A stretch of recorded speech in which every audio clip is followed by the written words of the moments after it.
success that were being driven into me were hard work, attain an advanced degree, and you must have discipline. And that discipline is to be the best blank that you can be. My father used to say, I don't care what you're going to be, son, but whatever it is, you need to be the best at it. If you're a janitor, you better be the best janitor. If you're a bus driver, you better be the best bus driver. And the paradigm shift is, when you think about that, the etymology of that expression is that there's going to be a consistent label. Kind of takes you back to like the ages when you heard how people's last names came up, right? Like Smith. Why was the family called Smith? Anybody know? Slave owner. Blacksmiths, right? You were named, your family was named by what you did. So if you were a child in the Smith household, pretty certain that you're going to be a blacksmith, right? So that psyche, that mentality of being one thing, right, at the beginning and remaining that thing throughout your adulthood to retirement is a very old paradigm. It's something that we are trying to navigate and shift from, that I think that your generation has already come out exhibiting some of these acknowledgments of the change. So we're going to dive into a little bit of that. So first and foremost, that is the paradigm shift. And throughout the evening, I'm going to be sharing some quotes that I found, and you'll kind of see why I selected some of these individuals to speak to. So what's new, right? What is the new paradigm? So we can't throw out the old paradigm, right? The challenge for you and your generation is that you need to still be disciplined. You need to still have a hard work ethic. But in addition to that, you need to acquire and develop these new skills that I'm going to talk about. So, first and foremost, you're not a cat. What does that mean? You're not a cat. Ooh, that's a good one. Didn't think about that one. But no. You're not a cat because curiosity won't kill you. Right?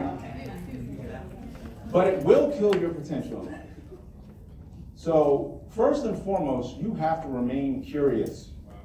Right?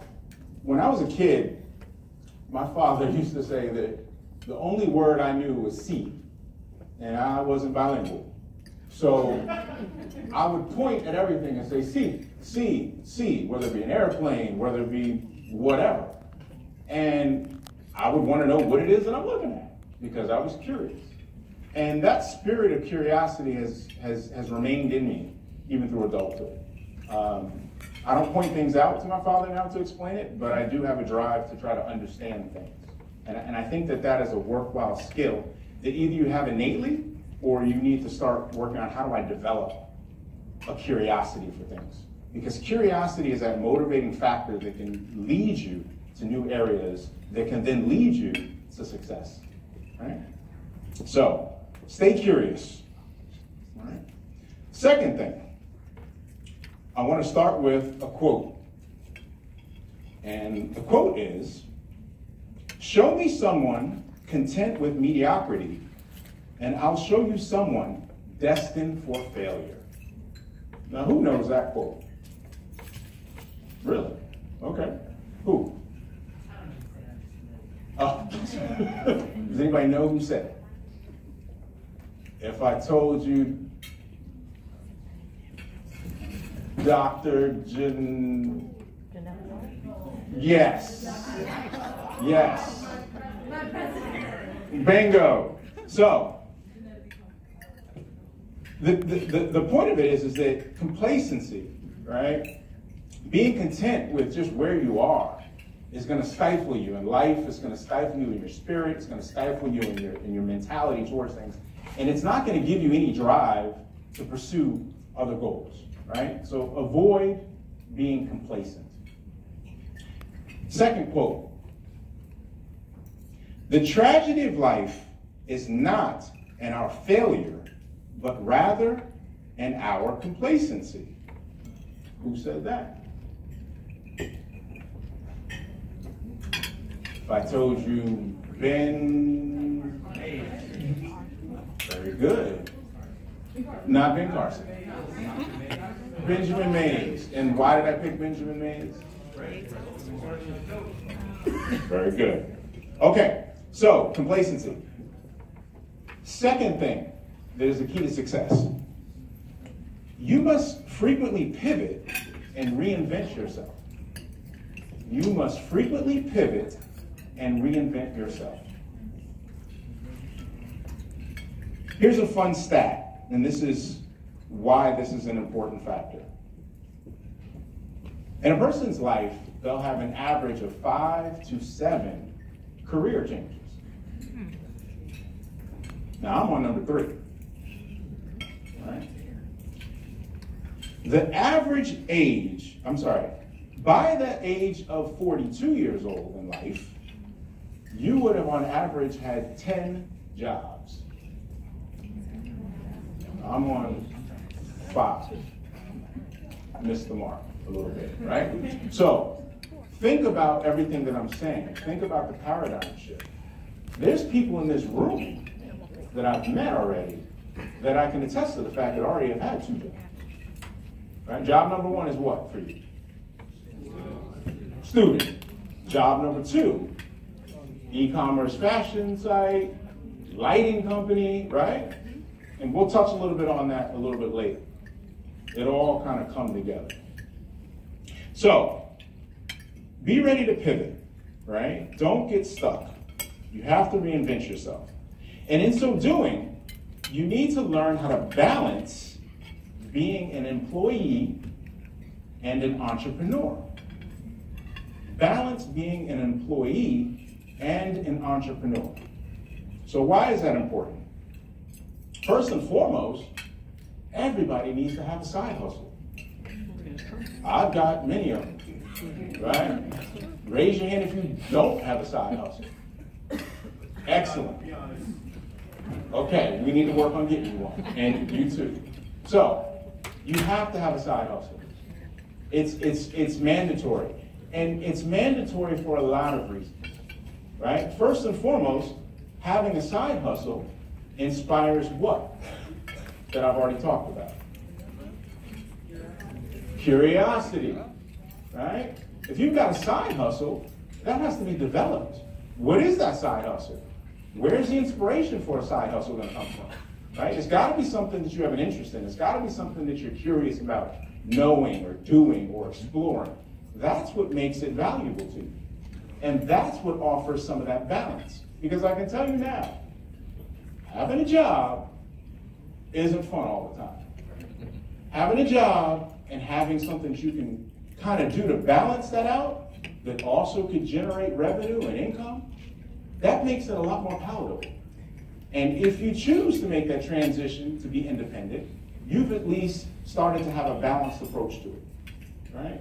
Because not many people just decide, I'm going to put in my letter of resignation tomorrow and go now start a company in skydiving, right? That might not be the best pathway forward as a strategy. Does it work for some people? Yes, but it probably isn't the best pathway forward. So you have to have a side hustle. It helps with the transition. Like I said, should you go into entrepreneurship, it fosters the new skills acquisition, which is very important to stay relevant. Let me give you another one. I shall find a way or make one.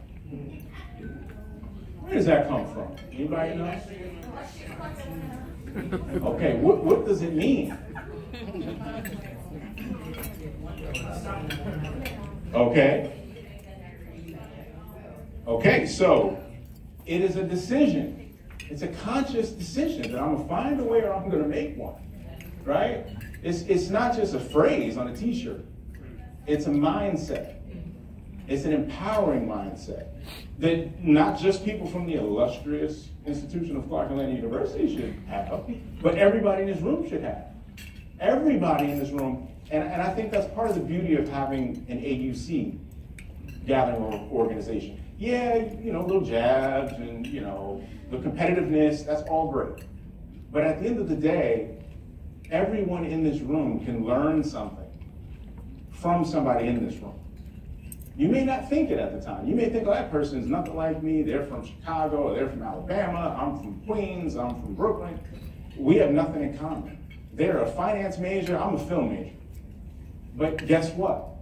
If you're gonna make a film, you need to be a producer at some point, which means you might need to know something about finance, which means that you can have skills acquisition within this, which leads me to another skill, networking. So raise your hand if you picked up on what I did when I came in. Wow, a lot of people. What did I do? You went around the room and actually asked everybody for their name, where they're from, who they attend, backgrounds and everything like that, actually networking with all of us in the room. Okay, excellent. So I walk the walk and I talk the talk, right? Now you may say, hey, this old man, what is he gonna learn from us? You know, we're still in school. I learned quite a bit. You inspired me, like I said, first and foremost. I learned that I may need to go back to school and figure out how to start a company when I was in school, and maybe spend less time at Steagles, which you probably don't know anything about. Don't know nothing about Steagles. We'll talk after.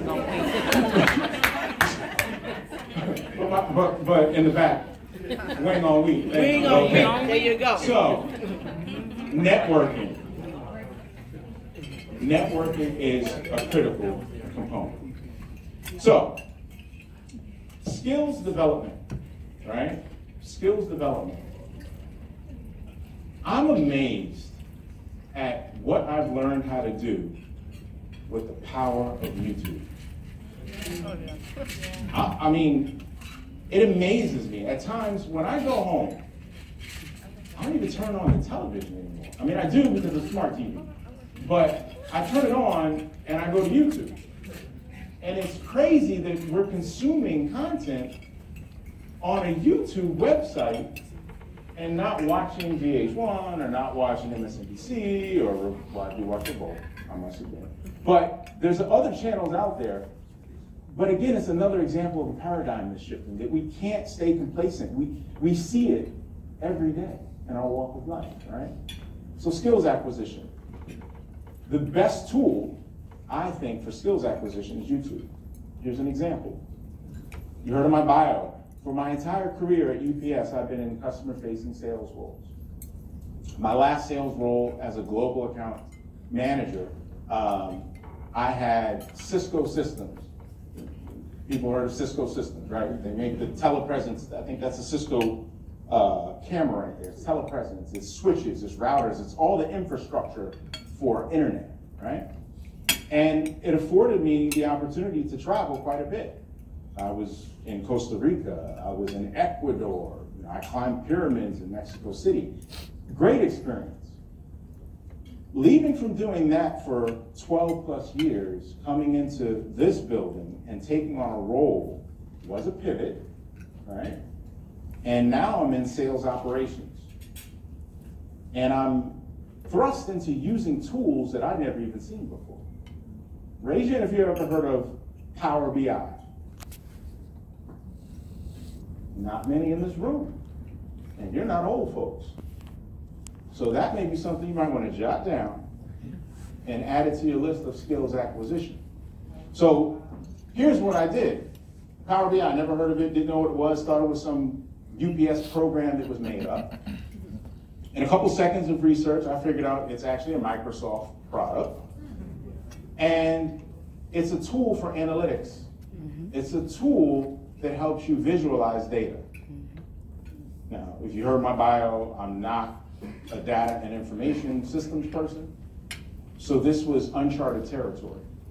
But how did I make the transition from sales to a role utilizing software that I never heard of to do things that I had never had to do, which is data analytics, analysis of data of customer behaviors, analysis of data of trends and purchasing and churning, leaving us and going to competitors.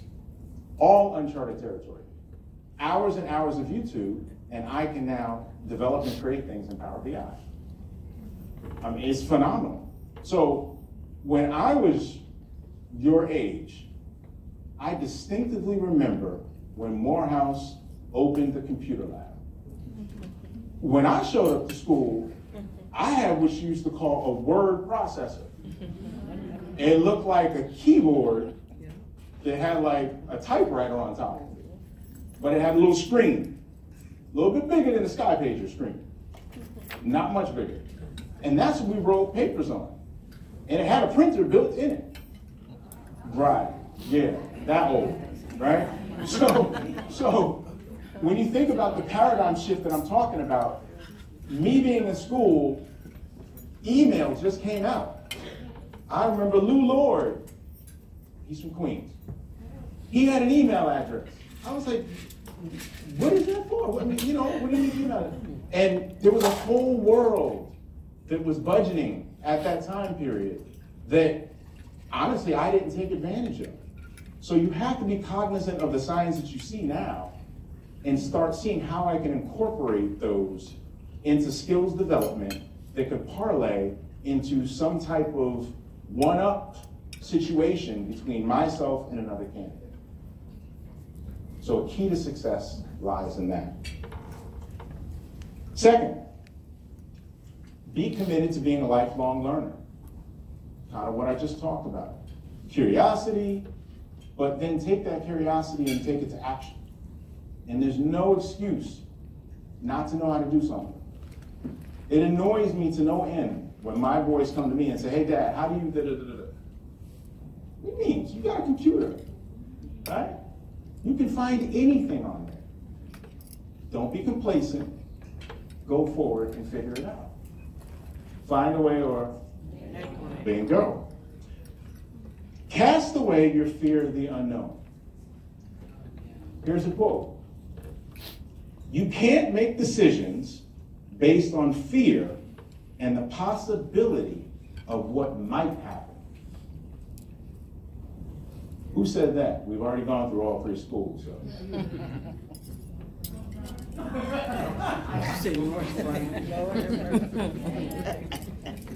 You want to hear it again? One more time. Okay, you think you got it. You can't make decisions based on fear and the possibility of what might happen. I'll say it. Michelle Obama.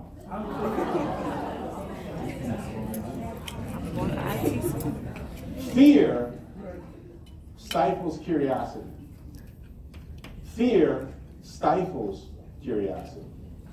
It's the enemy of curiosity. It makes you second guess, second think. You can't be curious if you're doubting, right? So you have to cast away fear. The final tip that I'll share with you is preparation. Preparation. Everyone in this room is preparing for their future. I'm preparing for my future, right? Because I still have a future, right? You're definitely in a position where you're preparing for your future. So you need to understand that this process of preparation begins today and hopefully has started before today. So what are some things you can do to prepare? First and foremost, seek mentors. Mentors are powerful. And how do you seek and acquire a mentor? It goes back to being able to network, right? It goes back to being able to network. If you're not a good networker, if you're like, oh, I'm shy, if I'm this, look, you need to figure out how to get past and cast away that fear and start to network. The worst thing, and I've never even seen this happen in life, and if you're really honest with yourself, you probably haven't either.